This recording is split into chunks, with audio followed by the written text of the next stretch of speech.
Assalamu alaikum.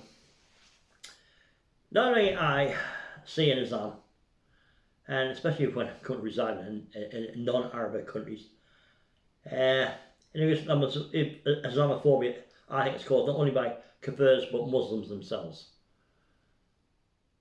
The thing is, this is not an Arabic country, Britain. It's a Westernized country. No, don't get us wrong. I totally agree. Everything says the Quran, but. And I don't say, we should some of the Western ideas that the Church of England are doing. That's because I think that's why people are moving to the Church of England to Islam, because they're sticking to the rituals of the book. But there are some things that I don't think are mentioned in the book, and I don't think are necessary, and I think cause more problems than enough. So, first of all, prayers and rituals are in Arabic in mosques. I go to a mosque and you'll get that. You'll get them speaking in English sometimes, but generally, most where there's a large Islamic population in the United Kingdom, they'll preach in their own language, and unfortunately, this puts a lot of people off, I think. And like Martin Luther, who nailed his demands to the door of the Catholic Church, I won't do the same for Islam. By spreading the gospel of the Quran by changing the vernacular from what Martin Luther did from Latin with the gospel, I would like to do with the Quran and Islam and change it to the vernacular of English, so that they go to a mosque where they pray in English and speak in English, wear the garb, have the prayer mats, do the rituals, but do it in English. And I think Allah would approve of that because it's spreading the word. And what else?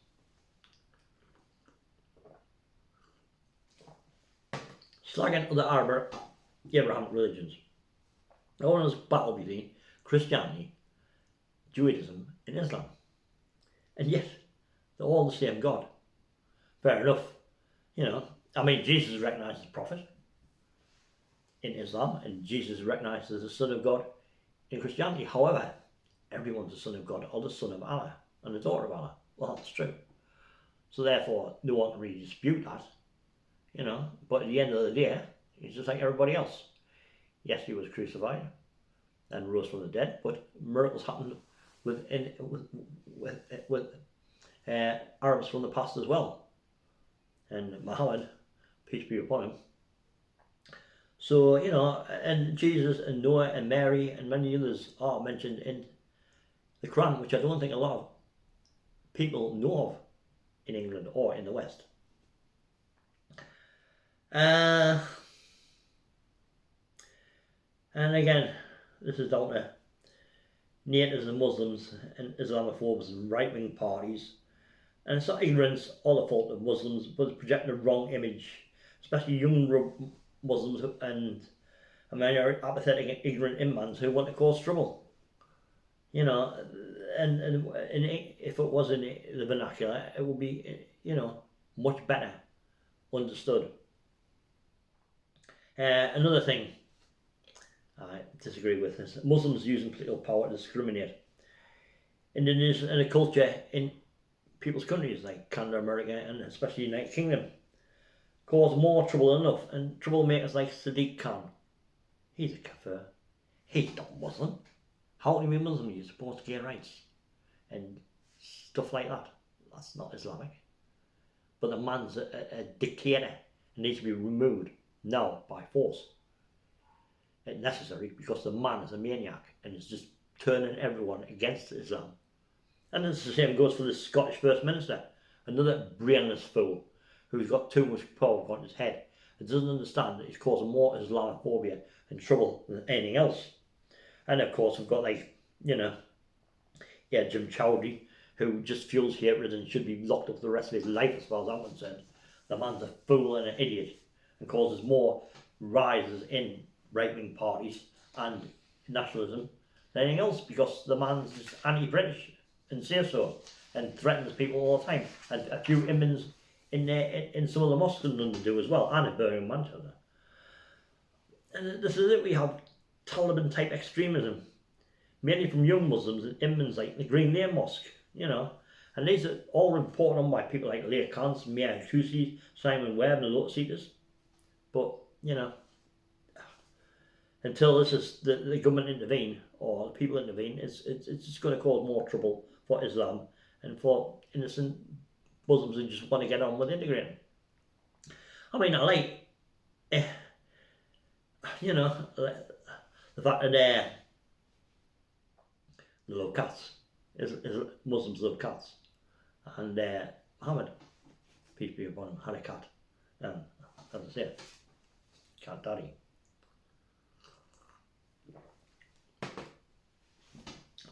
I like the fact that in Islam, the Protestant prides the school indoctrination of politics and sexual perversions to children, and rightly so. This is all wrong. This was in Christianities, but the Church of England seem to throw things out the window anyway. So that's a good thing, and I fully support that.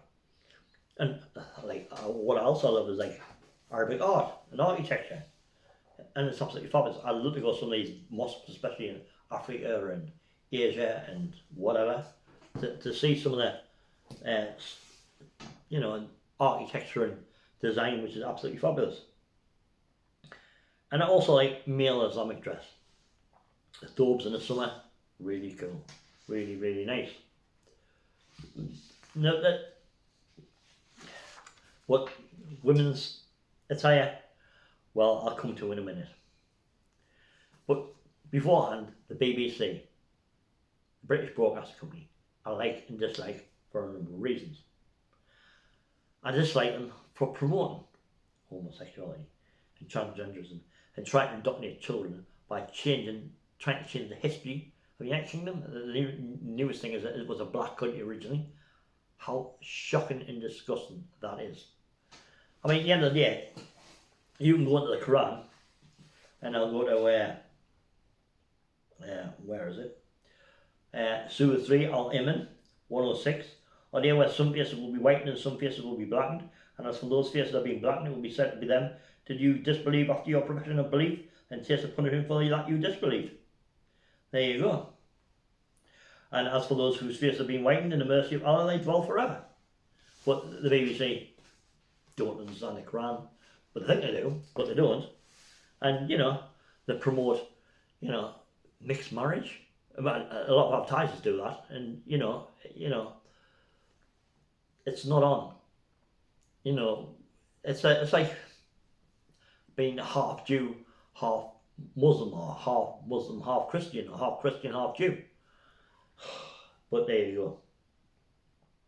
And that's the thing with the BBC, and that's why I dislike it. I do like the BBC though, because when they find Islamophobes, they bring them out, and they'll cancel them and destroy their families and put them on the brink of, and sometimes successfully to suicide.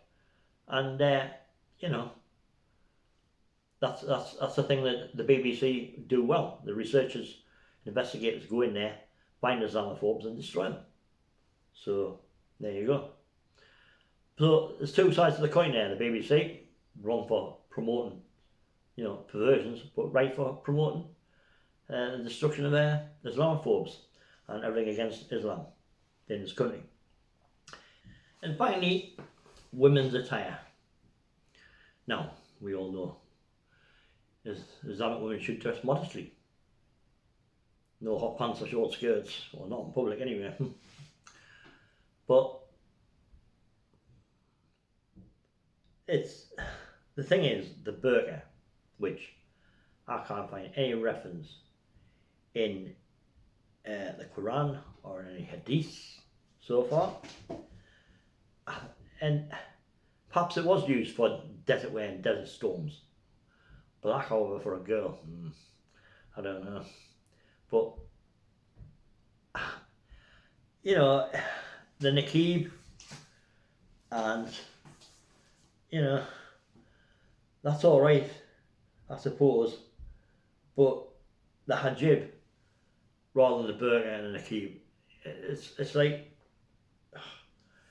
the bandit in Europe, it's to me, it's a sign of slavery and subjugation. Yes, we're all slaves to Allah, but why should a woman appear to be a slave to a man within?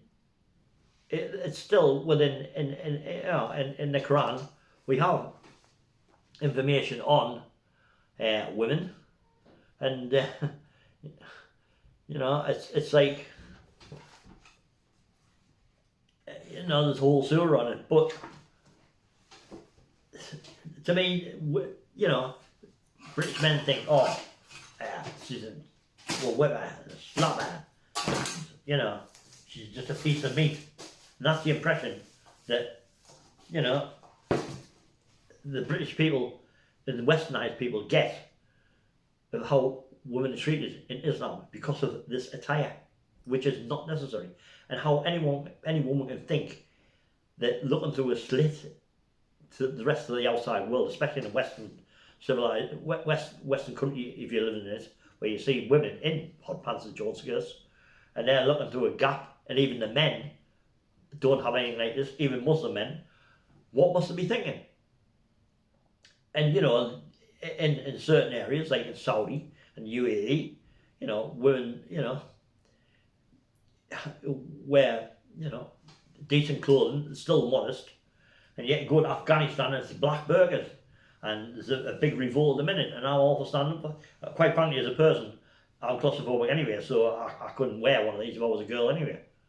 But I think men should be ashamed to have their women parading around in a Western society like this, because this is what causes, you know, Islamophobia. This is what causes racism, because they look at this and think, is that how, you know, is this how they want to continue?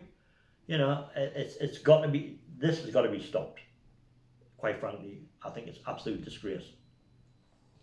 But that's my views. And well, just if you're interested, out of curiosity, this is not real, woman. This is Rita, the anime doll. And she's still modestly dressed. Although she hasn't got no hair, hanging a wig on, but she's modestly dressed. What's wrong with that? Yes. Because at the end of the day, regardless, Allah didn't make faces, you know, to be hidden, to meant to be shown. And quite frankly, I just can't even look at, never mind taught anyone who's got a burqa on, regardless. So, as far as I'm concerned, in the West, you know, you've got to integrate and you've got to accept these things. And quite frankly, the government really should do something about it, but they don't, because they don't want to offend. But it offends me, and offends a lot of my female friends, both Muslim and non-Muslim.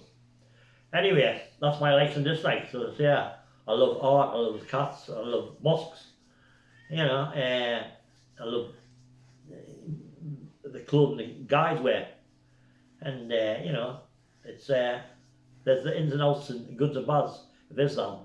But when you come to the West, we've still got Western ideals, and some things the best kept in the desert. Anyway, thanks for now. Hope you enjoyed it, and like, subscribe.